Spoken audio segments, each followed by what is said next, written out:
Hello friend, এবার আমরা বাঁকুড়ার বিষ্ণুপুরের কাছে একটা বিয়ে বাড়িতে গিয়েছিলাম, আমাদের এক স্টাফের বিয়ে। আমরা বালুরঘাট থেকে 5 জন গিয়েছিলাম, আমাদের নিজস্ব গাড়ি নিয়ে গেছি। তো আমাদের গাড়ি যখন সঙ্গে আছে তো ভাবলাম বিষ্ণুপুর মন্দিরগুলো ঘুরে আসি।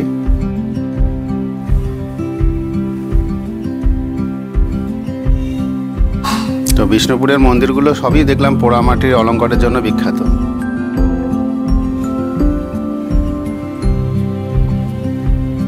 একটা ফলকে দেখলাম 17 থেকে 18 দশকের মধ্যেই এগুলো নির্মিত হয়েছিল।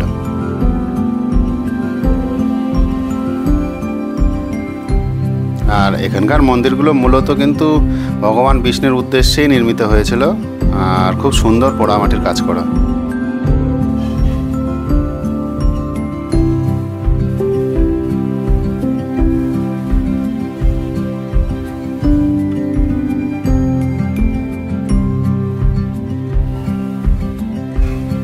আমরা জানুয়ারি মাসে গিয়েছিলাম, তো দেখলাম অনেক পর্যটক ঘুরতে এসেছে।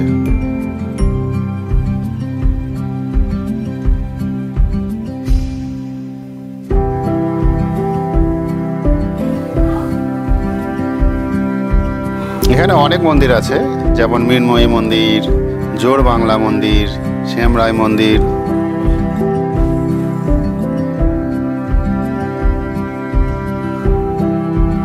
মদন মোহন মন্দির আছে, রাসমঞ্চ, শ্যামরায় তো বললামই।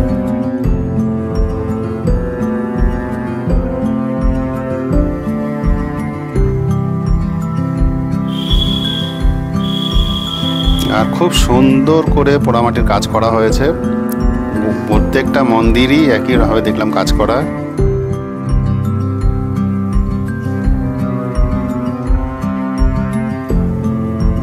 মন্দিরগুলো চতুর্দিকেই পোড়ামাটির কাজ করা আছে।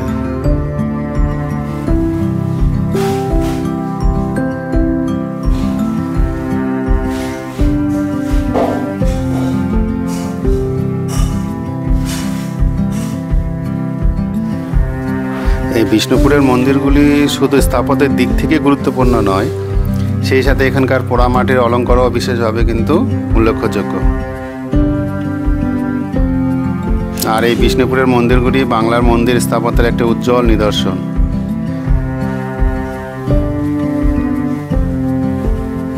সেই জন্য পর্যটকদের কাছে কিন্তু আজও আকর্ষণীয় আছে, এবং প্রতি বছর প্রচুর পর্যটক এখানে দর্শনের জন্য এসে থাকে।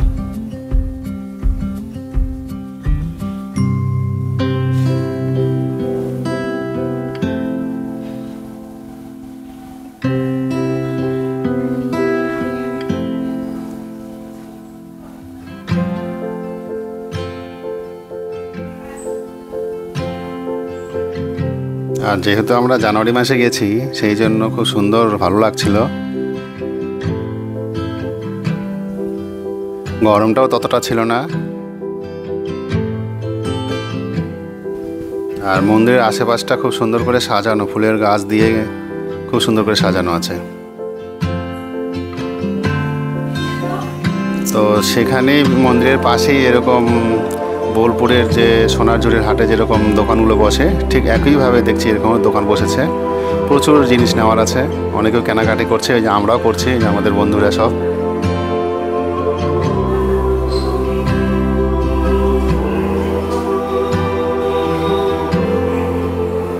দামও মোটামুটি ঠিকই আছে, একটু তবুও দাম দর করে নিতে হচ্ছে। ওরা একটু পর্যটক দেখলে যা হয়, একটু দাম বেশি চায়।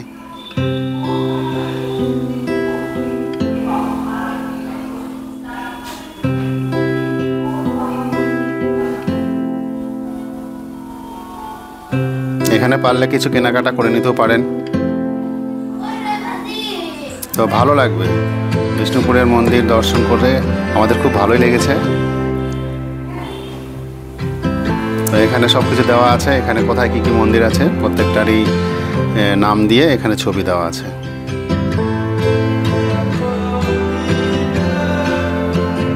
তো অবশ্যই বাঁকুড়ায় আসলে বিষ্ণুপুর এই মন্দিরকে দর্শন করবেন। আর এই ভিডিওটাকে আমরা এখানেই শেষ করছি।